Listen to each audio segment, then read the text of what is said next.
Ok, l'enregistrement est lancé, super. Maintenant, si tu peux me mettre ça sur Facebook, et puis ensuite on va pouvoir commencer. C'est super. Ok, j'espère qu'on n'a pas fait de maladresse là. En tout cas, en ce qui me concerne, je vois une image mon apiculteur. Tu sais gérer ça, Paul? Moi, sur mon écran, je vois mon apiculteur. Non. Bon, c'est pas Ah, très ah grave. oui, d'accord, ok, ok. Ouais. Donc, je vais aller lancer le direct sur Facebook. Tu me dis, je peux y aller? Ouais, on va pouvoir faire ça. Je vais lancer le direct. Ok, parfait. C'est là? Allez, je le lance. Normalement, tu vas voir ça.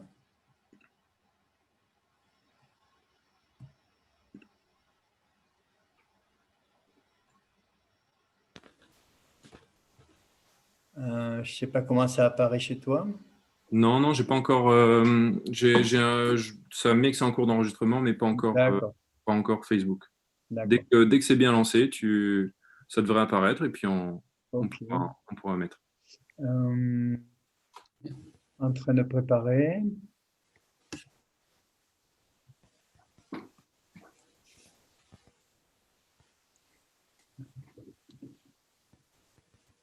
Euh,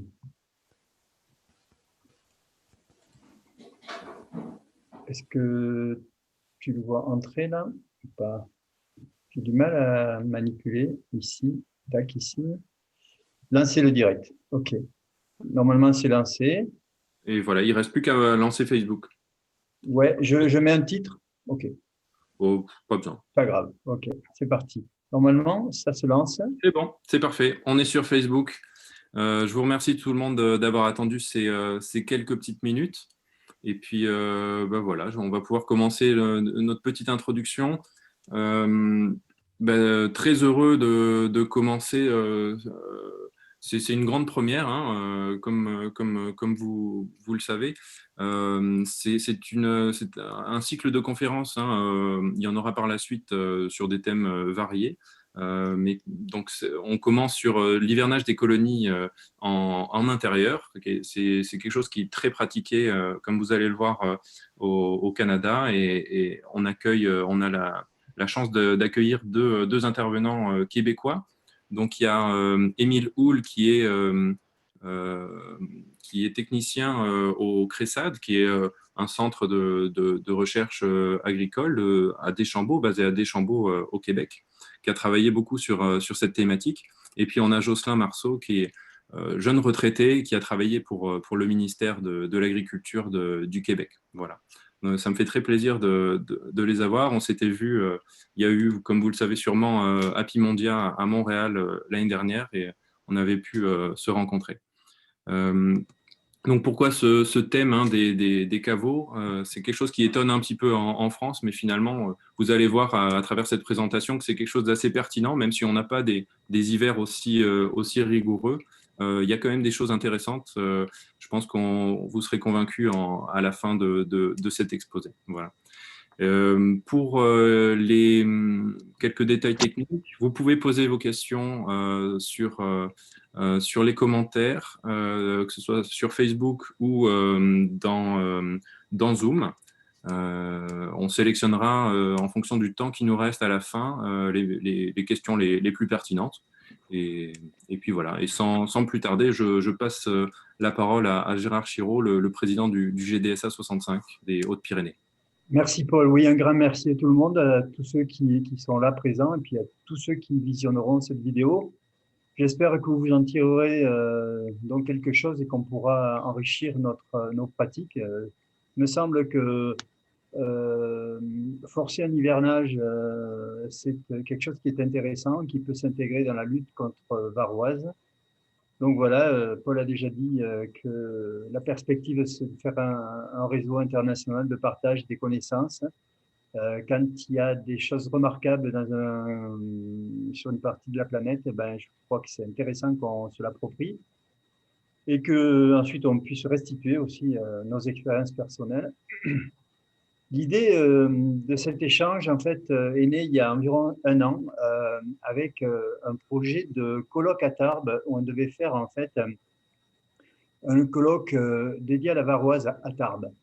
Bon, le Covid, et puis de toute façon, il y aurait eu quelques difficultés quand même, a fait que bon, ce colloque n'est pas possible, mais la technologie nous permet de faire quelque chose d'hyper efficace et ben, je me réjouis de ça aussi, quoi. Voilà. Donc, je voulais redire donc, les objectifs. Hein. J'ai parlé de varoise, de la vulgarisation des connaissances acquises, puisqu'au Québec, ça fait très longtemps, mais vous verrez, qu'ils pratiquent en fait la mise en travaux. Bon, l'intérêt pour nous, c'est d'adapter en fait leur savoir-faire à notre contexte local, qui est différent, bien sûr, mais toujours avec nos objectifs. Il y a la varoise, mais il y a aussi la préservation des colonies contre le frelon asiatique quand il y a une forte pression. Et en octobre ou novembre, ça peut être intéressant d'isoler les ruches dans des zones où les frelons enfin, ne peuvent pas prélever. Ça permet de provoquer un arrêt de ponte de la reine, donc une période sans couvain, donc d'améliorer en fait la lutte contre la varroise par le fait que ben, l'acaricide, quel qu'il soit, il devient plus efficace quand il n'y a pas de couvain. Ça permet aussi d'économiser les rennes, voilà, éventuellement d'éviter aussi les recontaminations environnementales ou même nos contaminations vers l'environnement quand on est très chargé en varroa. Si on isole nos ruches, eh ben, finalement, voilà, on garde nos problèmes enfin,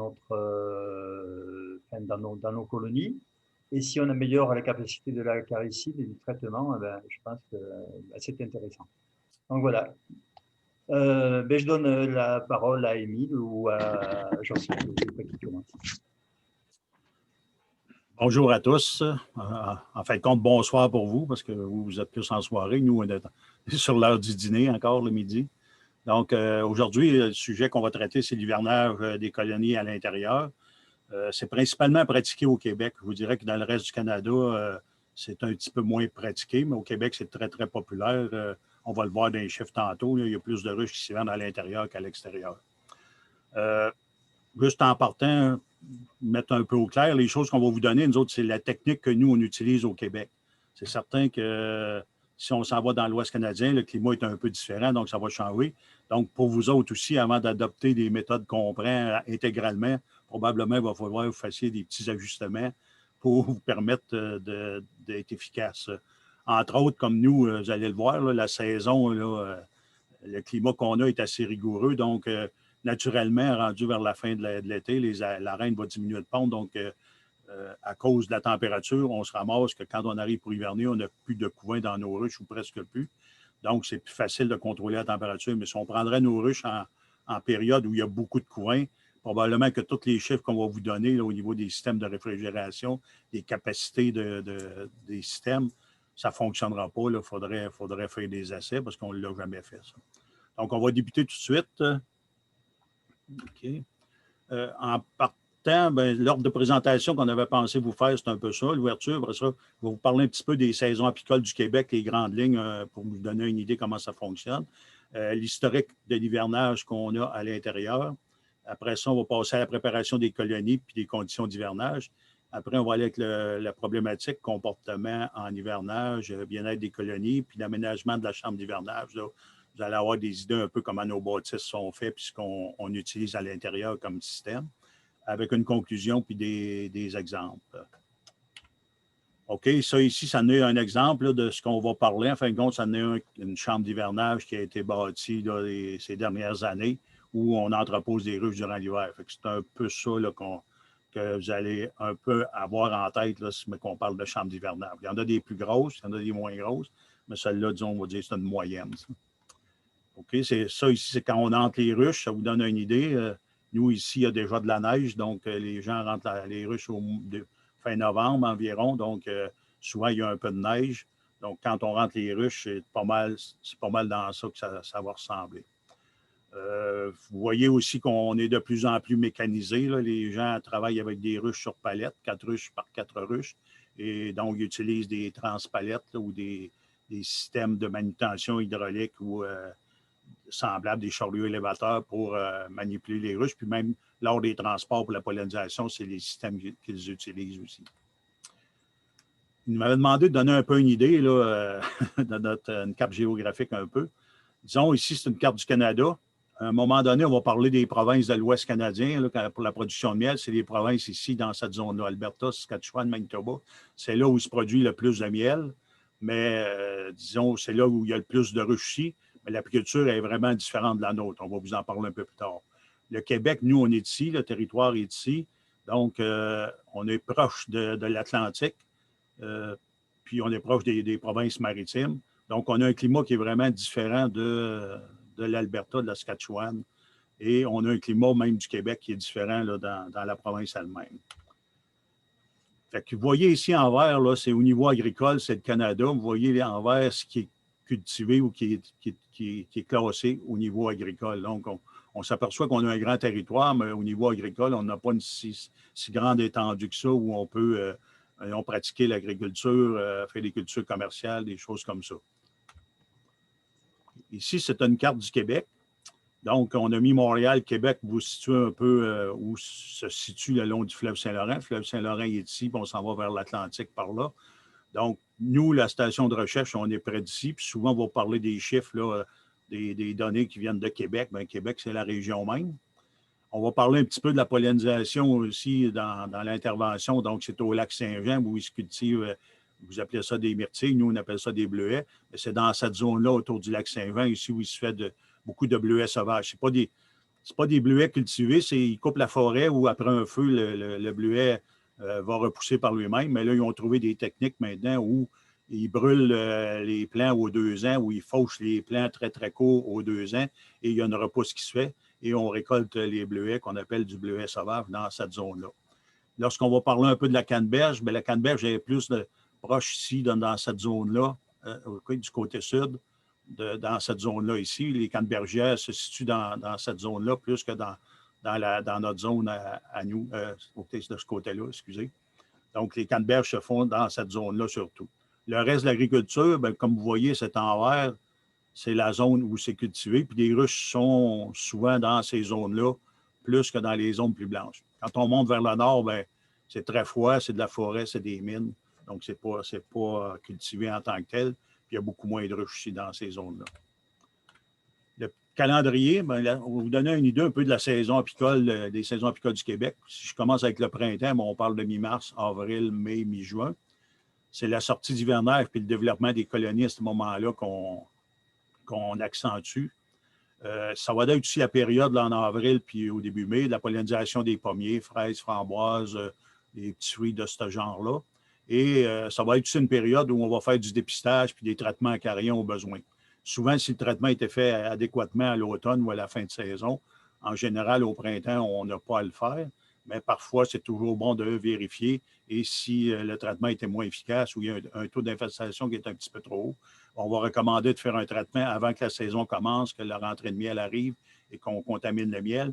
Et même que le varroa prenne beaucoup d'ampleur, parce que le varroa, c'est un des problèmes aussi ici, qui prenne beaucoup d'ampleur puis qu'on ne puisse pas se rendre à la fin de la saison sans avoir des séquelles au niveau des ruches. La période d'été, c'est à partir, disons, de la mi-juin, juillet et août. Bien là, à partir du début juin, disons, là, c'est la pollinisation des bleuets et des myrtilles. Ensuite, la canneberge suit là, fin juin, début juillet. Et par la suite, bien, vous avez toute la famille des curcubitacées, là, concombres, cornichons, courges, citrouilles, dans ce style-là. Et il y a quelques autres petites cultures aussi, là, que selon les régions qui sont pollinisées. L'été aussi, c'est notre période de récolte de miel principale. Puis nos miels, c'est surtout des miels de légumineuses, donc trèfle, luzerne, jargeau, dans ce style-là. On a aussi le tilleul, l'épilobe, la salicaire et parfois du sarrasin aussi, dépendant là, des régions, puis quand les agriculteurs vont le semer, puis pourquoi ils vont le semer. Est-ce qu'ils vont l'utiliser pour de l'engrais ou pour de la semence? Donc, si c'est pour de l'engrais, souvent, ils vont l'enfouir avant la floraison. Mais si c'est pour de la semence, bien là, il y a une floraison qui passe et on peut faire un peu de miel sur le sarrasin. C'est la période aussi de l'élevage des reines puis le remplacement des reines durant l'été. Fait qu'à partir de la mi-juin, on a des reines du Québec qui sont disponibles jusqu'à l'automne. Donc, sinon, avant, il fait trop froid, on n'a pas de faux bourdons, disons, de disponibles non plus. Puis on n'a pas les conditions météo non plus pour avoir des reines beaucoup là, avant le début juin. Donc, on en profite dans l'été. C'est la période aussi de la division des colonies pour faire des essaims artificiels, comme vous appelez. Nous, on appelle ça des nucléis, mais on divise les colonies pour remplacer les pertes qu'on a durant l'hiver. Et aussi, de plus en plus, depuis une vingtaine d'années, on a beaucoup de difficultés à maintenir les ruches toute la saison, disons. Fait qu'on en perd même durant l'été. Donc, les divisions qu'on fait, ça permet d'augmenter le nombre de ruches pour compenser ces pertes-là, puis augmenter le nombre de ruches aussi pour ceux qui vont faire de la pollinisation selon la demande là, au niveau des producteurs qui ont besoin de ruches. S'ils ont besoin de plus de ruches, bien, normalement, les gens vont faire un peu plus de nucléis. Avant, on achetait des paquets d'abeilles, on importait des paquets d'abeilles qui venaient des États-Unis ou des autres pays, mais maintenant, c'est plus difficile. Il faut importer de la Nouvelle-Zélande ou l'Australie ou des places comme ça. Et comme le climat est à l'inverse de nous, bien, il y a des fois, c'est très, très difficile d'en avoir. Donc, les gens ont opté plus pour faire des essais artificiels pour combler leurs besoins et en vendre à ceux qui veulent débuter en apiculture. C'est aussi la saison des marchés publics qui va commencer. Donc, les gens, nous, au Québec, ils vendent beaucoup au marché public directement aux consommateurs. Donc, les gens vont en profiter aussi pour aller dans les kiosques là, pour vendre leur miel ou leurs produits de la ruche. Si on parle de la saison d'automne, ben, on dit, nous, ça commence à peu près à la mi-août, le mois de septembre et le mois d'octobre. On commence à avoir des gels au sol la nuit, donc les fleurs vont disparaître graduellement. Ça va être la récolte, disons, dans le mois d'août, de la récolte d'automne qu'on appelle verge d'or, astère, les restants de culture aussi là, qui n'ont pas gelé, là, comme les légumineuses, les repousses qui se font au niveau des agriculteurs qui ont fait leur foin ou qui ont fini de packager et il se fait une repousse à ce niveau-là. Donc, on peut avoir aussi des récoltes de miel blanc là, quand même à l'automne. On en profite aussi, rendu au mois de septembre, on enlève le miel d'automne, on enlève tout le miel chez les ruches, puis on les prépare pour les nourrir en prévision de l'hivernage. Donc, c'est dans cette période-là là, que tout le travail va se faire pour les préparer et éventuellement à les emballer ou les rentrer en chambre d'hivernage. C'est la période aussi du dépistage et des traitements acariens. C'est souvent, on va les faire dans le mois de septembre. Puis les maladies, s'il y a des maladies, bien là, on peut aussi faire des traitements ou en profiter pour régler ça parce que comme il n'y a pas de miel sur les ruches, il y a moins de risque de contaminer si on utilise des produits acaricides qui peuvent migrer vers le miel. La période d'hiver, bien, là, on parle de novembre, décembre, janvier, février et mars.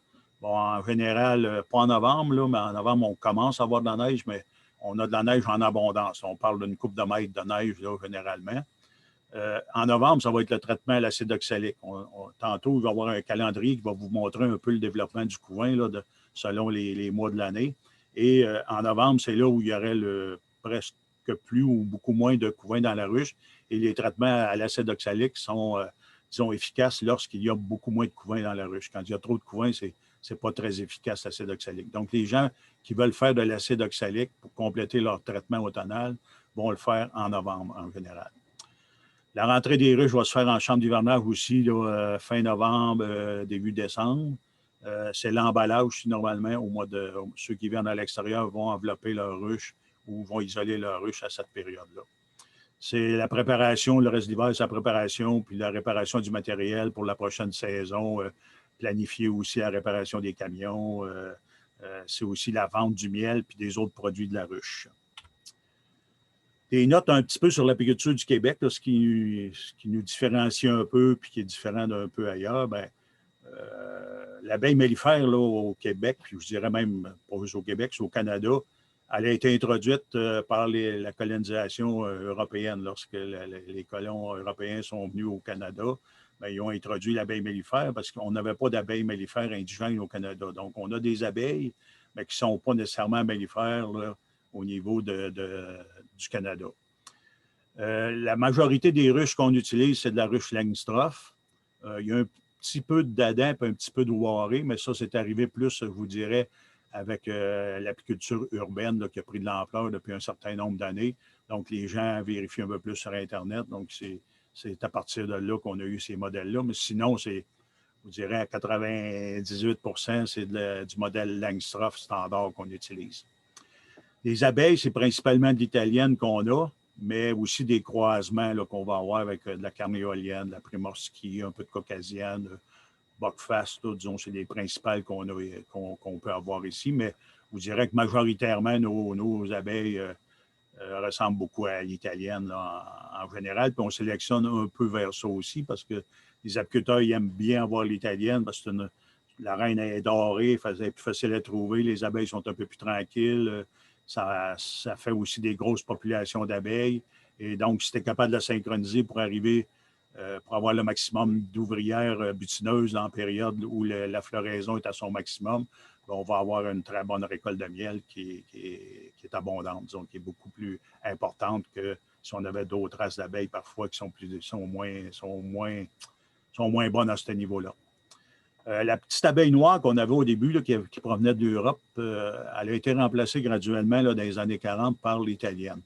Ce qu'on m'avait dit dans le temps, c'est parce qu'elle était susceptible à la loque américaine. Donc, même le gouvernement achetait des reines italiennes puis il fournissait aux apiculteurs pour qu'ils remplacent graduellement leurs reines dans leur ruche. Fait que, elle a disparu complètement, là, je vous dirais, là, dans les années 40-50. On n'en retrouve plus maintenant. L'hivernage, il y a 70 des ruches environ qui sont hivernées à l'intérieur. Ça, c'est pour le Québec. Là, le Canada, ça sera un peu moins que ça. Les professionnels, la majorité des professionnels vont hiverner leurs ruches à l'intérieur ou la majorité de leurs ruches à l'intérieur. Puis les amateurs vont hiverner plus à l'extérieur, eux. Par contre, il y a des amateurs qui vont aller louer des emplacements au niveau des professionnels pour hiverner leurs ruches à l'intérieur. Les revenus importants de location des ruches pour la pollinisation chez les professionnels, ça, depuis, je vous dirais, une vingtaine d'années, ça a été une chose qui a augmenté beaucoup. Puis les principales cultures où on va, c'est dans les bleuets de serre ou les myrtilles, comme vous appelez. La canneberge et la pomme, ce seraient les principales, mais vous avez aussi un peu la framboise, la fraise, les curbitacées ou quelques cultures semblables. On note aussi qu'il y a une baisse de la production de miel par colonie. Là. Ça, c'est causé en général, je vous dirais, par les méthodes culturelles qu'on adopte là, au niveau des agriculteurs. C'est qu'il y a de plus en plus de grandes superficies en monoculture qui sont peu mellifères. Puis ensuite, on a des problèmes aussi un peu avec les pesticides, comme dans à peu près tous les pays. La production aussi d'essais artificiels, les gens divisent beaucoup leurs ruches pour justement aller faire de la pollinisation. Ils ne veulent pas avoir des ruches trop volumineuses, trop pesantes. Donc, on divise, puis comme on a beaucoup plus de pertes qu'avant, bien, on forme beaucoup plus d'essaims. Donc, ça affecte aussi la force de la colonie durant le mielier. Donc, il y a moins d'abutineuses pour aller récolter. Le transport, vu qu'on fait de la pollinisation, on transporte beaucoup plus qu'avant. Donc, ça aussi, les abeilles aiment moins ça. Puis la mécanisation, je vous dirais, de l'entreprise.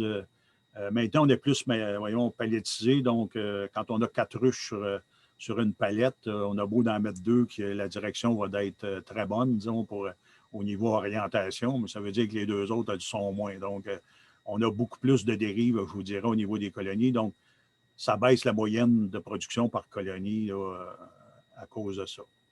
Les pertes hivernales sont plus importantes depuis, je vous dirais, une vingtaine d'années. On parle de 15 et même 15, je suis conservateur, c'est au moins 15-20 et plus.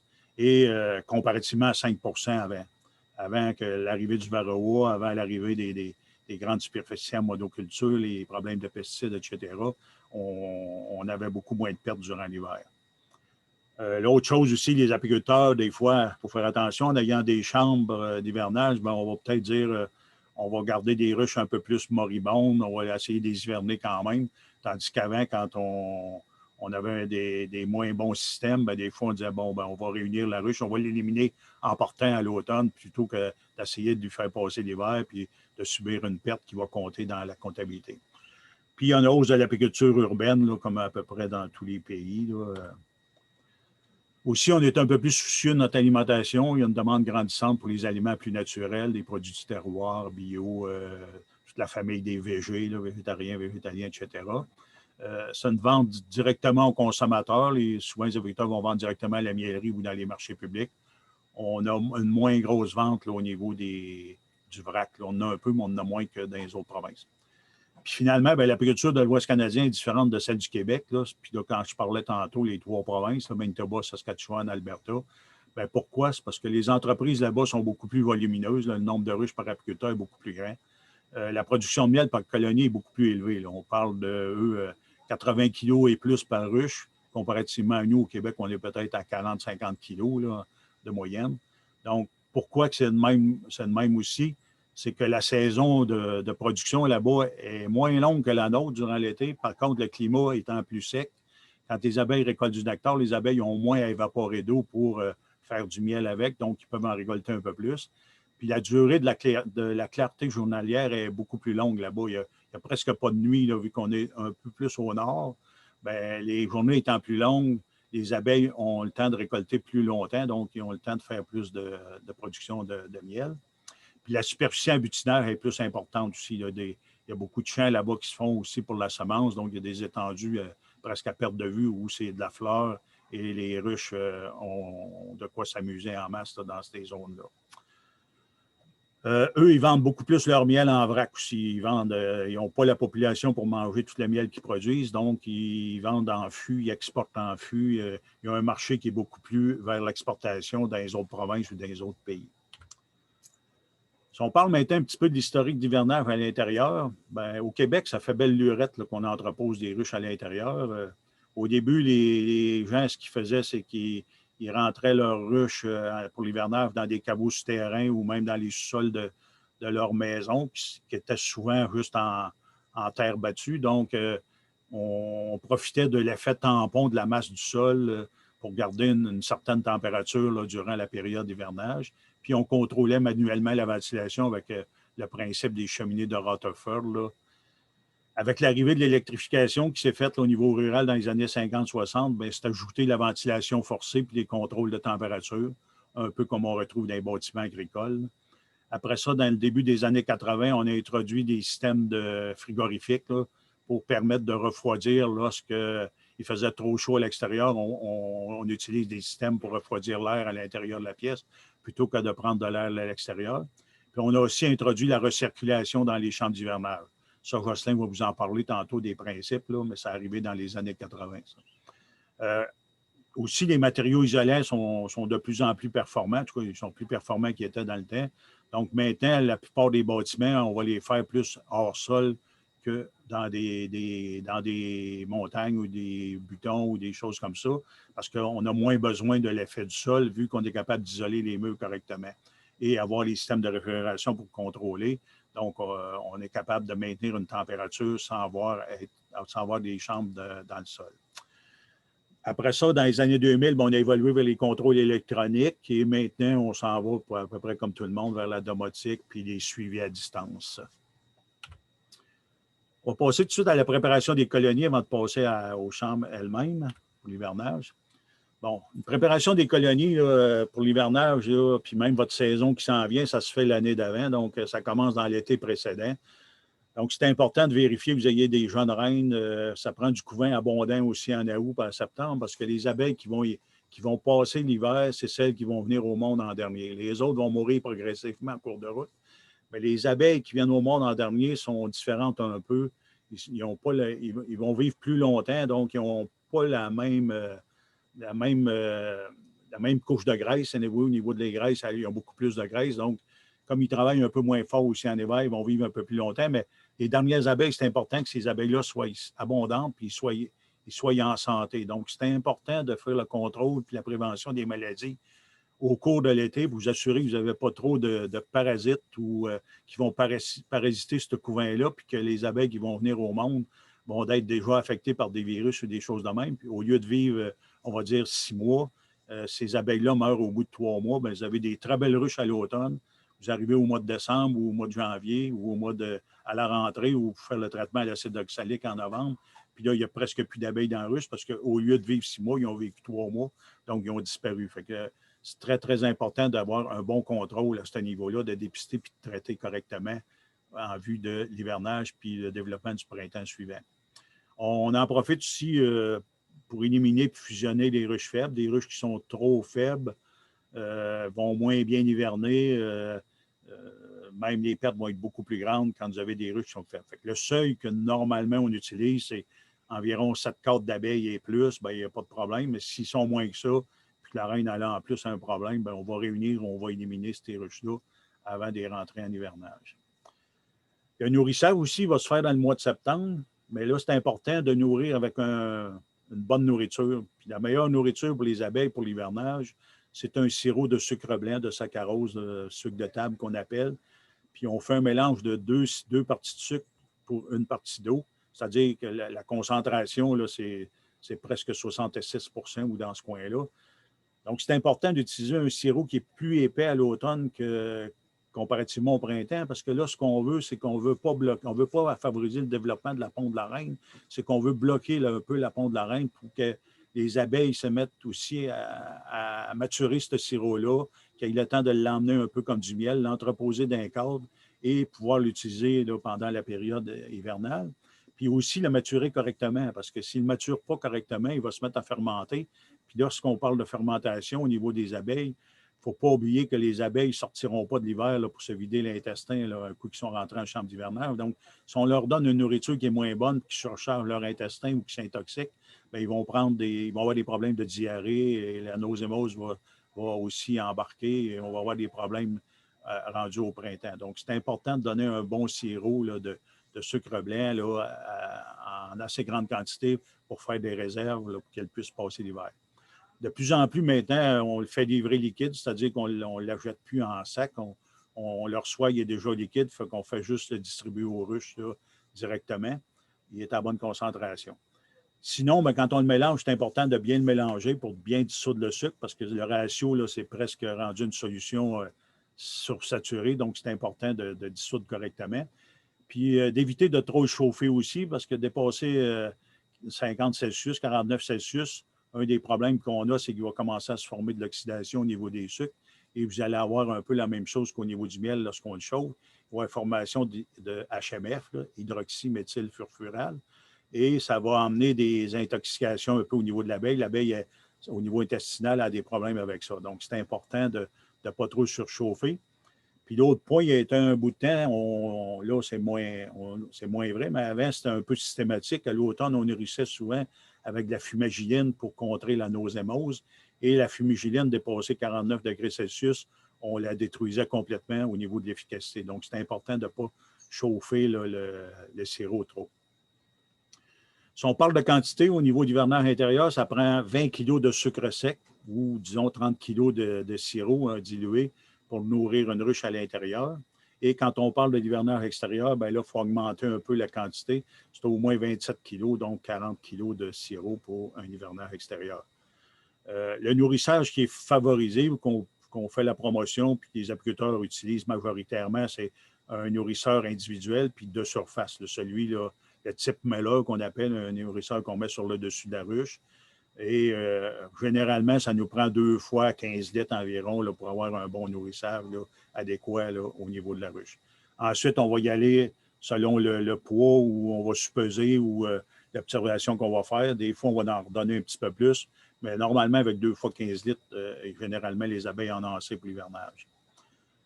Il y a certains apiculteurs un peu plus gros, là, plus volumineux. Eux, ils vont nourrir en groupe, c'est-à-dire assez souvent, ils vont mettre un fût à l'extérieur et ils vont mettre le sirop dans le fût et avec des flotteurs sur le dessus. Et les abeilles, par pillage, vont aller récolter ce sirop-là et l'entreposer dans les ruches. Par contre, on le recommande moins parce qu'au niveau des maladies, s'il y a des maladies, c'est certain que c'est plus risqué de la répandre à travers tout le rucher. Et l'autre chose aussi, si vous êtes proche de d'autres apiculteurs ou qu'il y a des ruches qui sont proches de chez vous, qui ne sont pas les vôtres, bien, les abeilles des autres peuvent venir piller aussi dans vos berries et s'ils ont de la maladie, propager la maladie. Ou sinon, vous allez nourrir les ruches du voisin gratuitement. Débuter le nourrissage, c'est important, nous, de débuter tôt, avant que les nuits ou les journées viennent trop froides, parce qu'aussitôt qu'il fait trop froid, les abeilles vont commencer à former la grappe d'hiver. Et s'ils forment la grappe d'hiver, c'est beaucoup plus difficile pour ces abeilles-là d'aller dans le nourrisseur chercher le sirop, le ramener à l'intérieur, le maturer et tout ça. Donc, c'est important de nourrir assez tôt. Le premier nourrissage, il faut qu'il soit fait là, à partir à peu près de la mi-septembre dans notre région. Région de Montréal, ils vont un peu plus loin. Là, ils vont aller à la 3e semaine de septembre, mais nous, plus c'est froid, plus on recommande de commencer tôt là, si votre région est froide. Bon, ça donne le temps aux abeilles de maturer le sirop. Ça leur donne le temps aussi de refaire leur réserve de graisse corporelle pour passer l'hiver, puis un peu se reposer. Ça prend un nourrissage abondant pour bloquer la ponte de la reine. On ne veut pas la stimuler. Donc, quand on en donne abondamment pour justement, aussitôt qu'il y a une abeille qui éclot, ben, les abeilles mettent du miel, du sirop dedans, c'est-à-dire, donc, automatiquement, la reine n'ira pas répondre dedans. Et il faut vérifier, là, après qu'ils ont pris le sirop, bon, est-ce que la ruche est quand même assez pesante? Il faut voir donne. Fait que souvent, on va y aller en la sous-pesant ou en ayant une balance et on prend un certain poids d'un certain nombre de ruches. Et à partir de là, on va décider si on arrête le nourrissage ou pas. On installe aussi les réducteurs d'entrée à l'avant de la ruche jusqu'au moment de la mise en chambre d'hivernage. OK, la régie à l'intérieur, d'hivernage à l'intérieur, bien, je vous dirais, c'est pour ça que le dernier vol il est très important, c'est que si on est capable de garder les ruches à l'extérieur puis qu'il vient seulement une demi-journée de beau temps où les abeilles peuvent sortir à l'extérieur, se vider l'intestin et en vue de rentrer un peu plus tard à l'intérieur et d'avoir l'intestin vide. Donc, ils vont hiverner beaucoup mieux parce que l'intestin ne deviendra pas surchargé comme s'ils n'ont pas le temps de le faire. Là, bien là, ça devient des fois une problématique. Fait que l'entrée des ruches, ça se fait vers la fin novembre, début décembre. Puis tantôt, on va vous expliquer un peu là, avec un calendrier des températures pourquoi on se situe à ce niveau-là. Là. C'est, au niveau climat, c'est un peu la meilleure période à cause, justement, au niveau naturel, ça se comporte comme ça. En général, on attend une journée froide, les abeilles ne voyagent pas, on rentre à l'intérieur, puis rendu à l'intérieur, on enlève les réducteurs d'entrée, donc les ruches la porte à l'avant des ruches est ouverte à pleine grandeur. C'est la période aussi, lorsqu'on rentre les ruches, il faut vérifier le fonctionnement, parce que c'est souvent, si le système de réfrigération va avoir à fonctionner, ça va être au départ, parce que la température est un petit peu plus chaude durant certaines journées. Donc, il faut vérifier parce que lorsqu'on rentre, vous avez vu tantôt, il y avait une photo avec de la neige. Donc, cette neige-là, elle va fondre et ça va faire de l'eau et le système de réfrigération, vu qu'il est plus froid, il va avoir envie de glacer ou de givrer. Donc, c'est important d'avoir des cycles de dégivrage et de vérifier pour pas que le système devienne gelé. Sinon, le système, il se colmate et il n'est plus efficace. Donc, on a un peu cette vérification-là à faire au départ. Ensuite, lorsque tout s'est asséché, bien là, c'est beaucoup moins un problème. Le balayage des abeilles dans dans la chambre, parce qu'à mesure que les abeilles vont mourir, ils vont sortir à l'avant de la ruche où les abeilles vont propulser les abeilles mortes sur le plancher en avant de la ruche. Donc, c'est important de faire attention lorsque vous vous balayez. Généralement, les gens, ils le font peut-être une fois par mois, puis il y en a qui ne le feront pas du tout durant la période hivernale. Ils vont le faire juste avant de sortir les ruches pour ne pas aller piller dans les abeilles mortes. Il faut faire attention parce que les abeilles sont très poilues et ça forme des petites poussières. Puis lorsqu'on balaye, ces poussières-là remontent dans les airs et si vous les respirez, il y en a des personnes qui réagissent moins bien. On devient un peu comme allergique à ça. Donc, je vous recommanderais de porter un masque et lorsque vous brossez, allez-y des 4 mains pour créer le moins de poussière qui va remonter là, dans la chambre et éviter d'avoir des problèmes au niveau pulmonaire. Il faut éviter les visites fréquentes. Le moins vous allez les déranger, le mieux ça va être. Il faut éviter aussi les bruits. Qu'il y ait un bruit régulier, ce n'est pas grave, mais qu'on fasse des bruits qui sont différents tout le temps, bien là, c'est moins bon au niveau des abeilles. La sortie, bien, si on est en mode réfrigéré avec des systèmes de réfrigération, bien, on va favoriser une sortie plus tardive, c'est-à-dire, comme nous, dans la région de Québec, c'est vers le 15 avril. Si on n'a pas de système de réfrigération, bien là, il faut aller un peu avec la température extérieure. S'il annonce une période où ça va être très, très chaud et qu'on ne peut pas prendre d'air de l'extérieur pour refroidir la chambre, parce que ça va être trop chaud à l'extérieur, bien là, on va sortir un peu plus rapidement. Pour la sortie, généralement, les gens choisissent une journée froide ou en soirée ou une journée un petit peu pluvieuse. Bon, le but, c'est de sortir les ruches à l'extérieur, que les abeilles aient le temps de se calmer et que le lendemain, lorsque le soleil va arriver ou que la clarté va arriver, que les abeilles puissent voler, mais qu'elles prennent le temps de s'orienter correctement par rapport à leur nouvel emplacement. Sinon, on a des problèmes de dérive. Bon, tantôt, on parlait un peu de la mise en hivernage à l'intérieur. Bien, ici, on a sorti un calendrier avec, selon les mois de l'année ici, vous avez les températures moyennes. Comme par exemple, en janvier, c'est environ moins 13, moins 11, ça c'est pour la région de Québec en février, moins 5 en mars, avril, plus 4, plus 11. Par contre, en bas ici, on vous a laissé les les températures, les minimales, là, les plus froides qu'il a faites là, dans ce mois-là. Ça veut dire qu'on peut avoir moins 35 pendant quelques jours.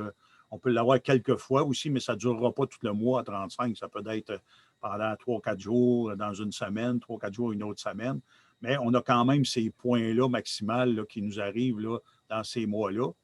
Et la même chose dans novembre, là, décembre, on redescend là, dans les températures plus froides. Sur ce tableau, on a indexé par-dessus.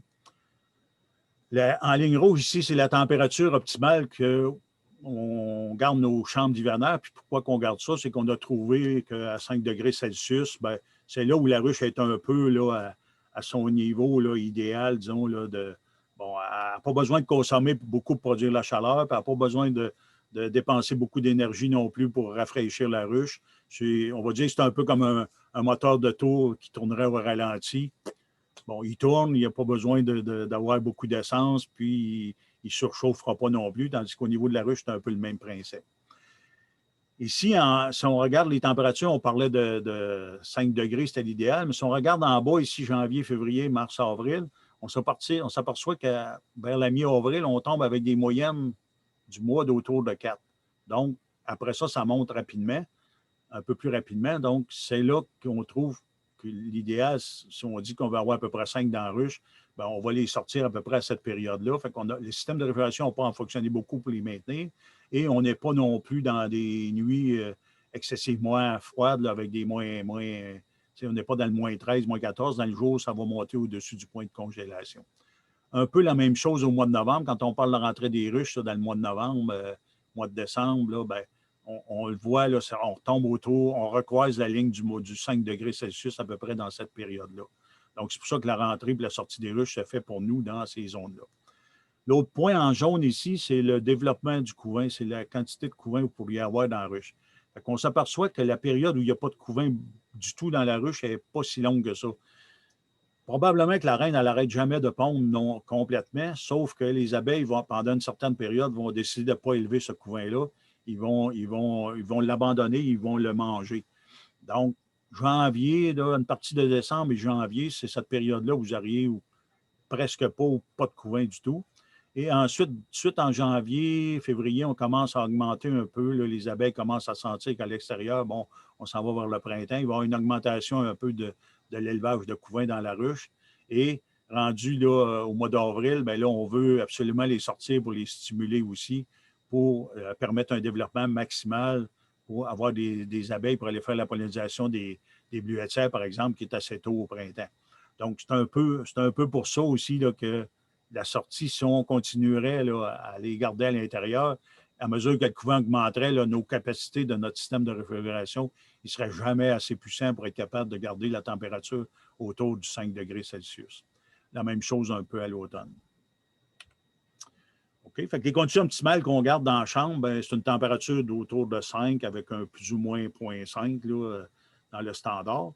Par contre, certains apiculteurs ont décidé aussi de faire des essaims artificiels. Donc, ils prennent des ruches Langstroth standard, ils les divisent en deux, puis ils installent comme 2 essaims dans ça. Chacun des essaims a sa reine, puis on a une paroi qui est étanche. En fin de compte, c'est comme 2 ruches qui seraient collées les unes sur les autres, mais avec 5 cadres au lieu de 10 cadres. Et dans ce cas-là, les apiculteurs sont aperçus qu'il y avait un meilleur taux de succès si on hivernait à une température un petit peu plus chaude, 6 à 7 degrés Celsius au lieu du 5 degrés Celsius. L'humidité relative, Jocelyn va vous en parler, mais en théorie, durant l'hiver, on ne la contrôle pas. Pour le moment, on n'a pas fait d'essai là-dessus, mais ça varie entre, disons, on dit 40 et 70 %. Mais on n'a pas de méthode maintenant pour les contrôler, mais ça ne veut pas dire que ça ne sera pas un point à vérifier là, un peu plus tard. La lumière, c'est l'obscurité totale.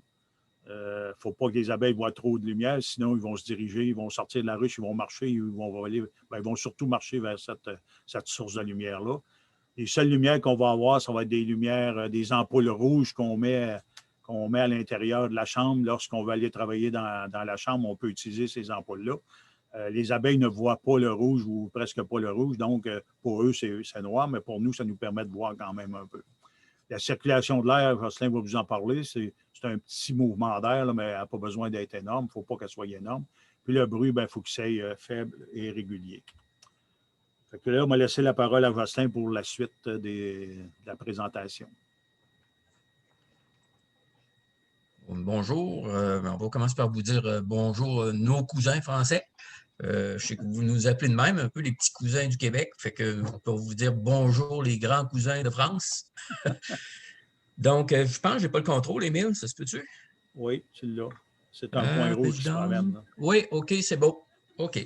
Bon, pourquoi? En fait, on continue encore un peu avec justement des stats, etc. Mais ça, ici, c'est un peu des enquêtes qui sont faites à chaque année. Vous voyez qu'on a quelque chose qui remonte à presque une quinzaine d'années d'informations. Mais on s'aperçoit que on n'est pas très performant. Sincèrement, là, en termes de performance à l'hivernage, Émile vous l'a dit tout à l'heure, on était autour de 5 % il y a à peu près 25 ans.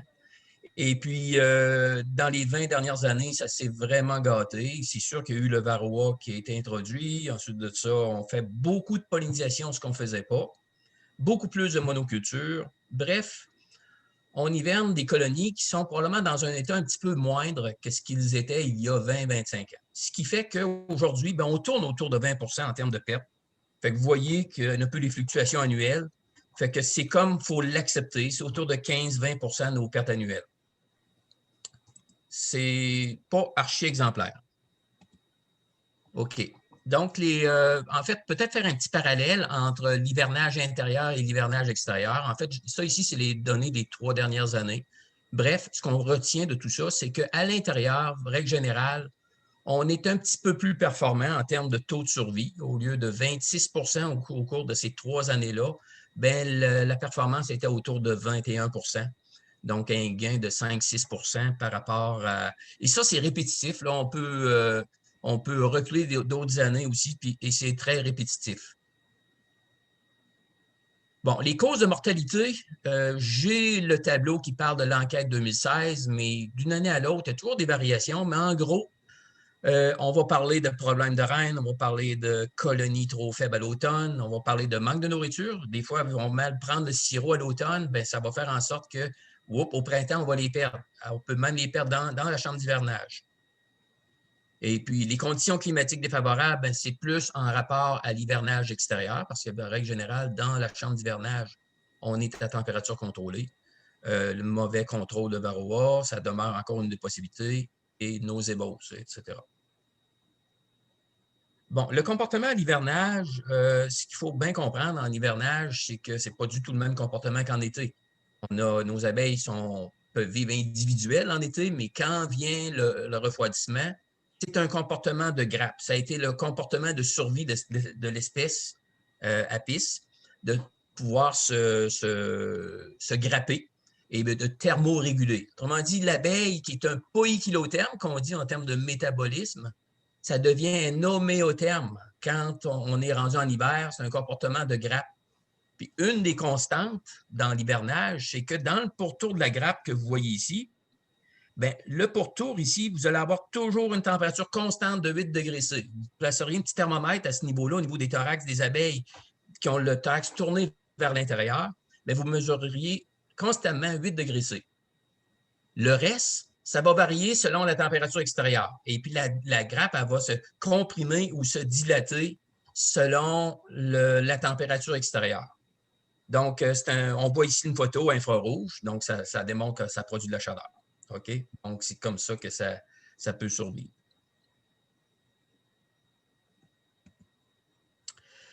Chaleur et respiration, qu'est-ce qui se passe? Pourquoi ça produit de la chaleur? Il y a une réaction chimique qui se passe dans notre chambre d'hivernage, comme ça se passe aussi dans vos ruches quand ils sont à l'extérieur. C'est qu'ils vont consommer du sucre pour métaboliser de la chaleur. Ils ont besoin pour ça d'oxygène. Et puis, ils vont générer du gaz carbonique et de la vapeur d'eau. Tout ça pour une réaction qui tourne entre 8 et 28 watts de chaleur produite. Ça explique pourquoi on a besoin de ventilation et de réfrigération et même de chauffage, parce qu'on peut être déficitaire. Au Québec, ça va arriver à l'occasion qu'on va être déficitaire dans nos chambres d'hivernage.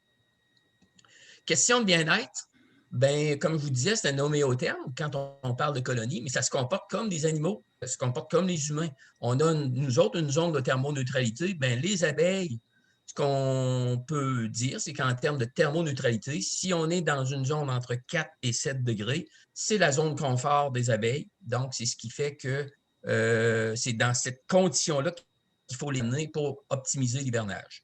Donc, les chambres d'hivernage, c'est justement pour de travailler dans cette zone-là. Bon, l'aménagement comme tel. En fait, vous avez ici le concept d'une chambre telle qu'on les voit au Québec. Donc, en gros, vous vous rappelez un peu ce qu'Émile vous a dit tantôt, les conditions optimales, on a besoin de 5 degrés C. On a besoin en fait, pour diminuer le stress des colonies, c'est une chambre qui est très calme. On a l'obscurité totale. La ventilation, c'est une ventilation qui est très calme. Ce n'est pas une ventilation qu'on appelle, c'est plutôt une recirculation de l'air. Pourquoi la recirculation d'air? C'est que c'est très important que la température au sol et la température au plafond, entre les rangées, dans tous les points de la chambre, qu'elle soit uniforme. Ça va homogénéiser la température, ça va homogénéiser les gaz à l'intérieur parce qu'il y a une production de CO2. Donc, la recirculation sert uniquement à cette fin-là. Donc, en gros, à quoi ressemble le concept? C'est que pour pouvoir activer, si on laissait la chambre au naturel, bien, il y aurait des clivages de température entre le haut et le bas et à différents points. Donc, on a un tuyau de circulation d'air, comme on a dans certains bâtiments commerciaux où on voit les tuyaux. C'est un peu le même principe, mais on l'applique à la production animale. Donc, on pulse l'air vers le mur opposé. Et puis, l'air se trouve à tourner entre les rangées et revient se faire reconditionner dans une salle de conditionnement d'air, si on peut dire, qui est à l'extrémité. Et puis là, si on a besoin de chauffer, de ventiler, de réfrigérer, mais c'est à ce niveau-là que ça va se passer. Si on rentre de l'air à moins 30, l'air ne sera pas amené directement à ces abeilles, elle va être pré-mélangée et retournée dans la chambre. Parce que les abeilles sont très sensibles aux variations de température. C'est pour ça qu'on a un système où on a une zone de conditionnement d'air avant de passer au travers. Bon, il y a beaucoup de détails techniques que je vous fais grâce, mais vous pouvez les retrouver, toutes ces informations-là, sur le site qui est ici, que probablement vous aurez une copie du document à la fin, donc vous pourrez y retourner. Tous ces documents-là, toutes ces données-là sont déjà mentionnées sur le site AgriRéseau. Pour résumer, en fait, ce qui est à faire attention dans la conception d'une chambre, c'est tous les composants qui concernent l'isolation, le contrôle de lumière, la ventilation, la circulation de l'air, la réfrigération, le chauffage et son contrôle. Donc, si on les prend un par un, l'isolation, bon, c'est sûr qu'au Québec, vous le savez, il ne fait pas trop chaud. On est même dans une zone chaude. Hein. Quand on regarde le Québec qui est ici, puis nous autres, la zone agricole, comme Émile vous l'a montré tantôt, c'est vraiment ici que tout se passe au Québec en agriculture et l'apiculture. Donc, on est dans la zone verte. Mais, exemple, quand on s'en va dans l'Ouest canadien, ben, on est dans la zone grise qui est un petit peu plus froide. Il y a plus de degrés jour de chaleur requis pour être capable d'hiverner à l'intérieur. Donc, ce que ça ne change pas grand-chose. Tout ce que ça change, c'est qu'il faut faire un petit peu plus attention à notre isolation. Donc, on va avoir un facteur isolant un peu supérieur en zone C qu'en zone B, ou au Québec, où on est, nous autres, dans notre région, on est dans la zone B. Donc, c'est une chose à faire un peu une distinction. Je vous ai mis une coupe de mur, je n'en parlerai pas bien gros, mais ce qu'il faut faire attention dans les zones qui sont plus chaudes, c'est parce que quand on a une chambre d'hivernage qui est réfrigérée, on peut être tenté de l'utiliser en été pour réfrigérer autre chose. Donc, si on fait ça, on va avoir nécessairement besoin de matériaux comme de l'uréthane ou du styrofoam. Mais règle générale, les chambres d'hivernage qu'on a construites au Québec sont souvent construites avec de la laine minérale, qui est un matériau qui est correct, en autant qu'on l'utilise dans le mois d'avril au plus tard et au plus tard, au début de saison, au mois de novembre. Donc, de novembre à avril, il n'y a aucun problème à avoir de la laine dans les murs, mais autrement, il faudrait avoir un concept de chambre avec de l'uréthane comme celui-là, avec plancher isolé, tous les murets isolés. Donc, ça, c'est un autre point à faire attention. Donc, si vous avez une vue d'une chambre en construction, mais vous voyez bien que celle-là, ce n'est pas de l'uréthane, c'est carrément de la laine. C'est des coussins de laine qui sont installés entre les solives, entre les colombages. Et puis, on place, c'est toujours très important d'avoir un coupe-vapeur parce que la vapeur d'eau passe toujours de l'intérieur vers l'extérieur. Donc, ça, c'est le concept qu'on a le plus généralisé en termes de construction là, dans nos chambres d'hivernage chez nous. Bon, l'éclairage, comme on vous dit, normalement, ce n'est pas d'éclairage, mais ça nous en prend un pour être capable de travailler dans notre chambre. Il faut aller faire nos visites à l'occasion. Donc, on va fonctionner avec un éclairage en rouge, des bulbes incandescents en rouge qu'on va mettre très faible densité, juste pour être capable d'aller faire notre inspection. Dans ces chambres-là, habituellement, on a 2 systèmes d'éclairage, un système en rouge, en incandescent, et un autre système qui va permettre d'utiliser la chambre en été à d'autres fins. Dans notre cas, nous, souvent au Québec, la chambre d'hivernage sert aussi de salle de conditionnement du miel. Il faut déshumidifier notre miel. Souvent, on le récolte beaucoup trop riche en eau. Donc, il faut être capable de faire de la déshumidification et on le fait dans cette même chambre-là. Donc, on a un autre type d'éclairage pour le faire. Trappe à lumière, très important.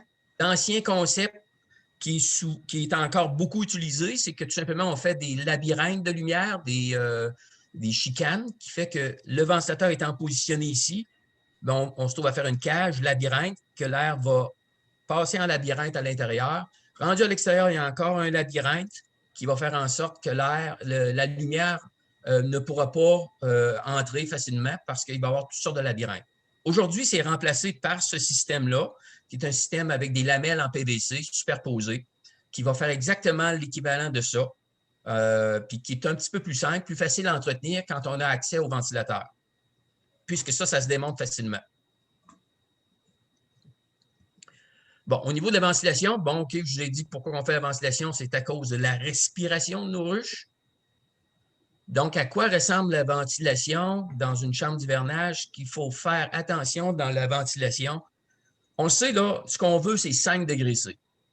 Par ventilation, on est tout le temps, on est capable de contrôler notre chambre, mais jusqu'à une certaine limite. Si la température extérieure dépasse 0 degré C, la capacité de ventilation n'est plus suffisante pour maintenir la température intérieure de la chambre d'hivernage. Donc, on a la réfrigération.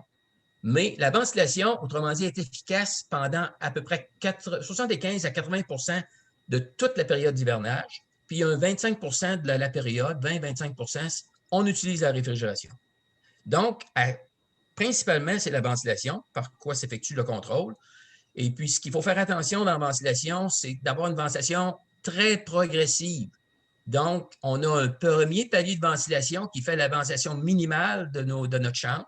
OK? C'est ce qu'on appelle le stage 1. Et puis, on va placer un petit ventilateur qui va être variable de 30 à 100 de capacité dans la variation de la vitesse du moteur pour que ça soit très progressif. Imaginez-vous que s'il fait moins 20, moins 25, on a besoin de partir de notre ventilateur, c'est qu'on a de l'air à moins 25 qui va rentrer dans la chambre. Si c'est ça, bien, plus on a un petit ventilateur qui va faire peu de débit, moins ça va être un choc sur les abeilles. Donc, c'est pour ça qu'on commence avec un petit ventilateur. Et après ça, on rajoute d'autres paliers qui vont compléter le contrôle de température avec le stage 2 et le stage 3 de ventilation, qui sont des ventilateurs de plus grand débit. La recirculation, c'est un point qui est très important parce qu'on s'est aperçu dans nos chambres qu'on ne peut pas faire n'importe quoi. De faire beaucoup de gros brassements d'air, ça, c'est très mauvais pour les colonies parce que vous allez les stresser, vous allez créer beaucoup de turbulences au niveau de la grappe et les abeilles vont consommer. Donc, pour éviter ça, on a une ventilation, une recirculation qui est vraiment minimale. En fait, un indice, là, en fait, ce serait qu'il faudrait que dans notre chambre, on ait une vitesse, si on avait une chandelle, bien, elle pourrait avoir une flamme qui est presque droite, légèrement penchée, dans tous les points de notre chambre d'hivernage. Ça, c'est un point qui est important. Pour ce qui est des données, bien, je vais passer assez vite. Encore là, c'est des données que vous avez dans les documents qui vont être présentés un peu plus loin. Justement, cette chambre-là, cette slide-là, on la passe parce que c'est tous les détails techniques de la construction. Donc, à quoi sert la recirculation? Comme je vous le disais tout à l'heure, on a notre conduit qui pulse l'air au plafond. Ça, c'est de l'air mélangé aux conditions qu'on veut. C'est poussé au plafond. L'air se trouve à tourner verticalement, va au mur et descend au sol, revient dans le bas de la chambre et revient se faire conditionner dans la salle de mélange ici. Donc, je l'ai illustré ici. Là, vous avez de l'air frais qui est circulé dans le haut. Et le sens c'est aussi un autre point qui est important, c'est que jamais qu'on va pousser l'air avec une ruche dont l'entrée est perpendiculaire au mouvement d'air. On a toujours notre entrée d'air qui est parallèle au mouvement d'air. C'est pour ça qu'on pulse l'air au fond. Les ruches ont l'entrée face au corridor, donc l'air est toujours parallèle à l'entrée de la ruche. Une vue schématique de la circulation de l'air. Donc, vous avez votre petite salle de mélange ici. Là-dedans, vous ne le voyez pas, mais il y a une entrée d'air qui est à l'arrière ici. Vous avez même le chauffage qui est ici. Donc, ce que ça fait, c'est qu'on pulse l'air au plafond, l'air longe le plafond, va frapper le mur, revient au sol et revient. Pourquoi qu'on reprend l'air au sol? C'est que ça maximise le mouvement d'air au sol. Il ne faut pas négliger la circulation de l'air au sol. C'est pour ça qu'on fait la reprise d'air le plus bas possible de notre chambre. C'est une vue d'une chambre un peu plus grosse, où tout ça a été fait en tôle galvanisée. Donc, vous avez la reprise d'air qui se fait au sol et vous avez votre conduit perforé au plafond. Un mot sur la réfrigération, qui est le point, je dirais, au Québec, il n'y en a plus de chambres d'hivernage qui ne sont pas réfrigérées. On en avait jusqu'à aller dans les années 80, 90, mais aujourd'hui, toutes ces chambres-là, ils ont été converties, sont toutes nécessairement réfrigérées.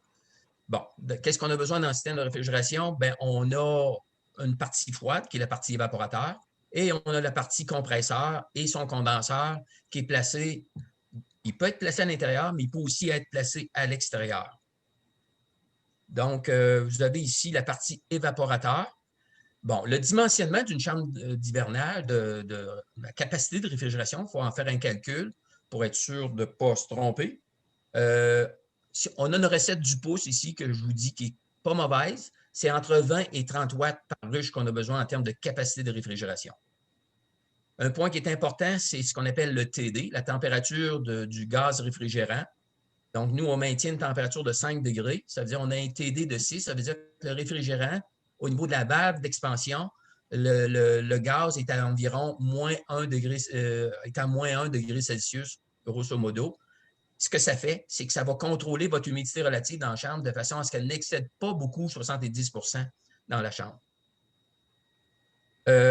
Les ventilateurs, ça, c'est un autre point qui est important parce que quand vous allez voir un frigoriste pour installer une chambre, souvent, ils veulent toujours installer ça avec les ventilateurs qui fonctionnent 24 heures sur 24. Ce n'est pas notre cas en apiculture. En apiculture, quand le système de réfrigération décolle, on vient de perturber un peu toute notre circulation d'air dans notre chambre. On vient de passer d'un facteur 1 à un facteur 3 ou 4 de débit de recirculation d'air dans notre chambre.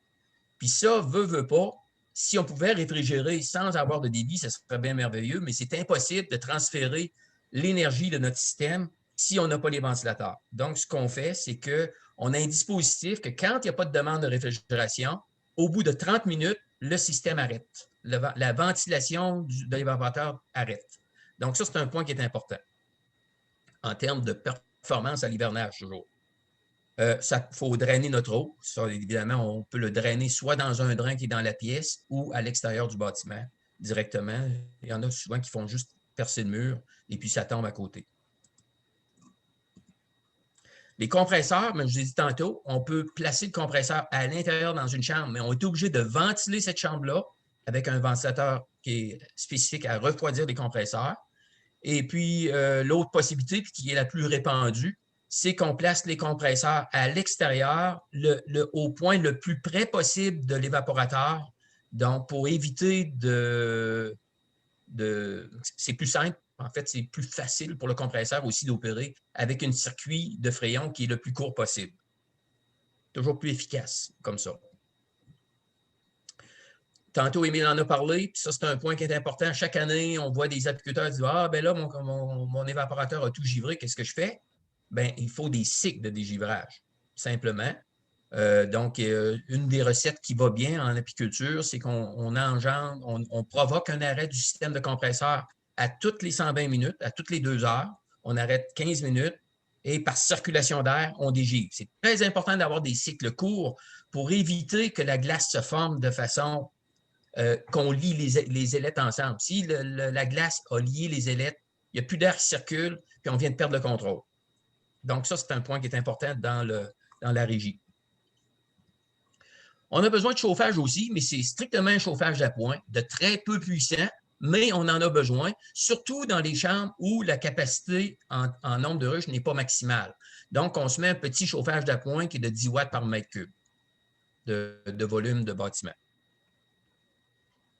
Le contrôle, c'est bien beau avoir toute une belle chambre comme ça, mais il faut qu'elle soit bien ordonnée en termes de fonctionnement. Parce que j'ai vu des chambres, moi, là, où tout le monde a installé un contrôle pour le chauffage, un contrôle pour la ventilation, un contrôle pour la réfrigération.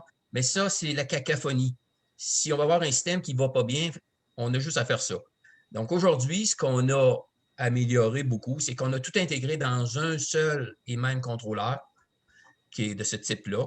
Et ça, c'est la dernière génération qu'on utilise chez nous. On a justement une logique qui est à l'intérieur, qui tient compte de la réfrigération et de la ventilation. C'est un ou l'autre qui fonctionne en fonction de la température extérieure.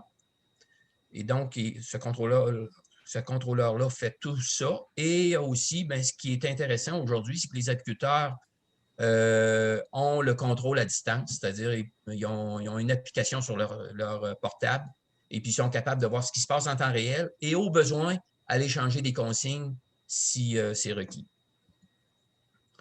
Donc, le panneau éco-installé, ça ressemble à ça. On installe toujours ça à l'extérieur de la chambre, dans un endroit accessible, qu'on n'a pas besoin de rentrer dans la chambre pour voir qu'est-ce qui se passe. Les coûts. C'est bien beau. J'ai parlé de quelque chose qui ça vous fait penser à des signes de dollars. Vous avez raison. Ça coûte quand même des sous faire une chambre comme ça. Vous avez un exemple ici de 500 ruches. Ce n'est pas des chiffres qui sont à jour nécessairement. Cette conférence-là, je l'avais préparée en 2016, donc ça remonte à ces années-là. On peut supposer que c'est supérieur à ça aujourd'hui. Donc, en gros, ce qui coûte cher dans cet aménagement-là, c'est l'infrastructure de bâtiment. Donc, 65 mètres carrés à peu près qu'on a besoin pour hiverner 500 ruches. Vous avez besoin des frais de circulation, de ventilation, de contrôle, de réfrigération, d'électricité, ce qui fait qu'au total, on finit avec une facture qui est environ 90 $ par colonie, par ruche à hiverner. C'est sûr que si on a une chambre qui est plus grosse, comme des exemples que je vais vous présenter, bien là, la facture est nécessairement plus grosse. Mais par colonie, par ruche, notre investissement est un peu amoindri vu la grosseur d'entreprise. Donc, on passe à peu près à 61 $. J'ai mis en rouge ici, qu'est-ce que ça coûte opérer une chambre de ce genre-là? Bien, c'est environ 1 à 2 $ par année chez nous d'opération. L'électricité n'est pas tellement chère au Québec, peut-être comparé à vous, mais en gros, on consomme entre 10 et 20 kWh par ruche par année pour hiverner une ruche au Québec. Bon, je vais vous présenter, terminer ça avec des exemples. Ça ici, c'est une photo d'une chambre d'hivernage qui est à la station de recherche à Deschambault, une petite chambre d'hivernage d'une capacité de 250 ruches. Émile me disait que présentement, il y a probablement 300-325 ruches à l'intérieur. Donc, on dépasse la capacité. On en met plus que le système de réfrigération, mais ça amène des problèmes. Ça, c'est clair et net. Quand on dépasse la capacité du système de réfrigération, à un moment donné, il faut que tu sortes un peu plus tôt au printemps. Donc, il faut faire un peu attention à exploiter la capacité de nos chambres. Une chambre d'hivernage de 600 ruches ici, pas très bien illustrée, c'est plutôt le bâtiment, mais règle générale, au Québec, dans les petites et moyennes entreprises, la chambre d'hivernage fait partie du bâtiment apicole. Dans les grosses entreprises, on tend à séparer les deux. Mais dans ce cas ici, c'est une chambre qui est intégrée, c'est pas tellement grosse, la chambre qui occupe à peu près le 25 % de la surface de plancher de tout ce bâtiment-là pour la chambre d'hivernage. Mais dans ce cas-là, la chambre d'hivernage sert aussi au conditionnement du miel. Donc, dans cette même chambre-là, on utilise le système de réfrigération comme des humidificateurs. Ce n'est pas illustré ici, mais c'est un cas. Souvent, au Québec, la chambre d'hivernage sert à la déshumidification du miel aussi. Une autre chambre, ici, une chambre d'une capacité de 1000 ruches. OK. Vous avez ici une chambre d'une capacité de 2000 ruches. Pourquoi que vous voyez qu'il y a autant d'échangeurs d'air ici, là? C'est qu'on a les tuyaux. La ventilation du bâtiment s'effectue par l'autre côté, mais il faut ventiler les compresseurs. Dans ce cas ici, les compresseurs sont intérieurs. Ça suppose une infrastructure d'entrée d'air et de sortie d'air uniquement pour refroidir le compresseur. Donc, c'est pour ça que vous voyez deux autres capuchons ici, là, que c'est dans la mesure du possible, là, dans les grosses entreprises, on n'a pas ça parce qu'on met les compresseurs à l'extérieur. Une autre chambre ici de 2500 ruches. Vous voyez la photo intérieure avec le conduit central, les évaporateurs ici au plafond. Les ventilateurs, on en voit un ici.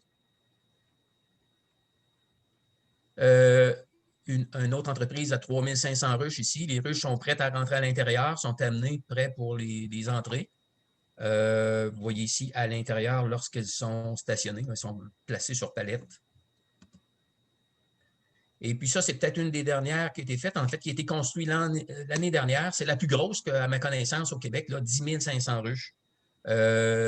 Toute la partie hivernage, c'est toute cette section-là. Et étant donné que cette même entreprise-là, souvent, comme je vous dis, l'habitude, c'est de hiverner et conditionner du miel, bien, la salle d'extraction est voisine ici. OK? Donc, il y a sur 100 pieds de large, on a à peu près 60 pieds qui sert à la chambre d'hivernage et un 40 pieds qui sert, excusez-moi, je viens de switcher en pieds-pouces, mais qui sert aussi à l'extraction du miel dans la chambre à côté. Donc, c'est ça. Donc, le système de réfrigération, dans ce cas-là, sert aussi de déshumidificateur pour le miel. Ça m'amène à conclure, je pense. Oui, c'est ça. Donc, c'est sûr qu'on vient de vous conter un peu ce qui se passe au Québec en termes d'hivernage intérieur. Bon, ce que ça rend possible, l'hivernage intérieur, bien, nos apiculteurs sont capables de gérer. Ils sont capables de gérer le moment d'entrée. Ils sont moins dépendants de la température extérieure, mais il y a des grosses décisions à prendre. C'est à quel moment je le rentre, puis à quel moment je le sors. Ça fait partie des décisions de l'apiculteur. Mais l'avantage qu'il y a, puis ce qu'on voit, c'est qu'on est capable de gérer ces deux décisions-là. Ce que ça fait notre caveau, bien, en premier lieu, c'est la thermoneutralité. On est sûr qu'on est capable de contrôler notre température de façon bien, bien précise. Puis ça, on n'a pas beaucoup parlé de ça, mais tantôt, Émile a dit que c'est 5 plus ou moins 0,5. Mais ça, c'est tellement important comme point pour baisser le métabolisme des colonies. Les fluctuations, là, plus vous allez être précis dans votre chambre, plus vous allez avoir de la performance d'hivernage. Ils vont consommer moins, il va y avoir moins de pertes d'abeilles et évidemment moins de pertes rendues au printemps. Bon, évidemment, je vous ai dit tantôt, c'est une grosse décision parce que ça coûte cher d'investissement. C'est entre 60 et 90 $ par ruche d'investissement. Mais par contre, quand on regarde ça avec un regard financier, qu'on veut que nos entreprises soient rentables, bien, chez nous, c'est rentable. Pourquoi? Une des raisons, c'est que, dans le fond, là, année après année, on sauve 6 % des colonies. Mais si on met ça dans nos calculs, puis qu'on sait qu'une ruche annuellement, nous, ça rapporte environ 300 $ par ruche par année, mais en réalité, notre système, en 4 ans, on a un temps de récupération à l'intérieur de 4 années. Donc, je vous finis ça avec une analyse un petit peu économique, mais c'est la réalité. C'est pour ça que nos apiculteurs commerciaux ont vraiment opté pour l'hivernage intérieur. Fait que ça complète un peu ce que j'avais à vous dire. Si vous avez des questions, je ne sais pas comment est-ce qu'on peut procéder. Je vais peut-être passer la parole à M. Chiraud ou M. Fer. Merci beaucoup, Jocelyn et Émile. Alors, Gérard va sans doute apparaître là à un moment. Qu'est-ce que tu en penses, Gérard? Est-ce qu'il y a une question particulière à sélectionner? Est-ce qu'on a le temps? Je vois qu'on a un petit peu dépassé. On peut aussi renvoyer les gens à poser leurs questions. Par exemple, on peut les regrouper sur la page Facebook ou les différents moyens de communication et puis en faire part à Jocelyn et à Émile. Je vois qu'on est un petit peu court en temps. Hein. Je ne sais pas ce que tu en penses. Oui, si vous m'entendez, c'est bon? Oui. Oui, de toute façon, on ne pourra pas répondre à toutes les questions. Et puis, voilà, c'est plus simple de les formuler par écrit. On pourra donc répondre à ces questions. soit, enfin le mieux c'est par Facebook, je crois peut-être. Hein. Enfin, voilà, on trouvera bon, un moyen. Ce que je voulais dire, c'est que vous avez bien compris qu'en fait, au Québec, l'hivernage en caveau, ça permet d'économiser 5 à 6% de mortalité, en fait, sur les tableaux avec un petit peu de recul. Et ça n'a rien à voir avec la lutte contre la varroise, mais en tout cas, pour nous, en fait, c'est quelque chose qui peut nous être utile dans ce sens-là. Ce que je voulais dire, et puis je ne sais pas si on va conclure derrière, mais en fait, ce que je voulais dire, c'est qu'en fait, la perspective que je voudrais afficher, c'est de créer d'abord, dans un premier temps, une association qui permettrait les échanges de données pour la lutte contre la varroise. En vrai, pour le sanitaire apicole, c'est un domaine, ça me paraît assez vaste. Mais la varroise, c'est un problème tellement important pour tout le monde que je crois que dans un premier temps, je voudrais susciter l'intérêt de tous les gens qui se sentent concernés par la lutte contre la varroise, notamment les gens qui sont en bio, qui ont des grandes expériences en Italie, par exemple, mais partout, enfin, dans le monde où il pourrait y avoir une approche que nous, on n'a pas, qu'on ne connaît pas.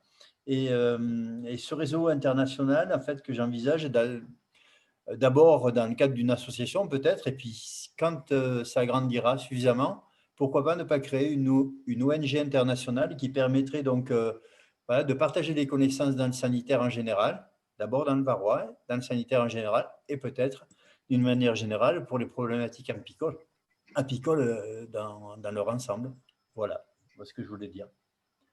Très bien, merci beaucoup. Est-ce que Jocelyn et Émile, vous aviez quelque chose à rajouter pour terminer? Moi, je vais vous faire parvenir la présentation. Là. Vous allez la voir. Là. Si vous voulez l'utiliser à votre goût, il n'y aura pas de problème non plus. Là. Super, c'est très gentil. Si vous avez des questions, gênez-vous pas. On peut nous rejoindre peut-être, je ne sais pas, dans les coordonnées. Vous pouvez peut-être envoyer le courriel ou pour certains, s'ils veulent nous joindre plus directement. Oui, on retrouve votre contact en tapant votre nom, que ce soit sur le ministère ou sur le CRESAD. Voilà, très bien. OK. Eh bien, il ne nous reste plus qu'à vous remercier. Bon, malheureusement, les conditions font qu'on n'entendra pas les applaudissements de tout le monde, mais en tout cas, le cœur y est. Et voilà, à partir du moment où on aura fermé la conversation, vous pourrez revoir la vidéo qui a été enregistrée sur Facebook depuis le début. Voilà. OK. Donc, encore une fois, merci beaucoup à vous deux et puis merci à tous pour votre attention. Voilà, tout au long de cette conversation. Le climat qu'on a présentement, c'est ça qui est Ah oui, on voit le climat extérieur par la vidéo d'Émile. Voilà. Moi, je suis dans une aurore boréale. Au revoir tout le monde. Merci encore. Merci. Super, merci beaucoup. Au revoir à tous et à bientôt pour de prochaines conférences. Merci. Oui. Merci. Bonjour. Au revoir.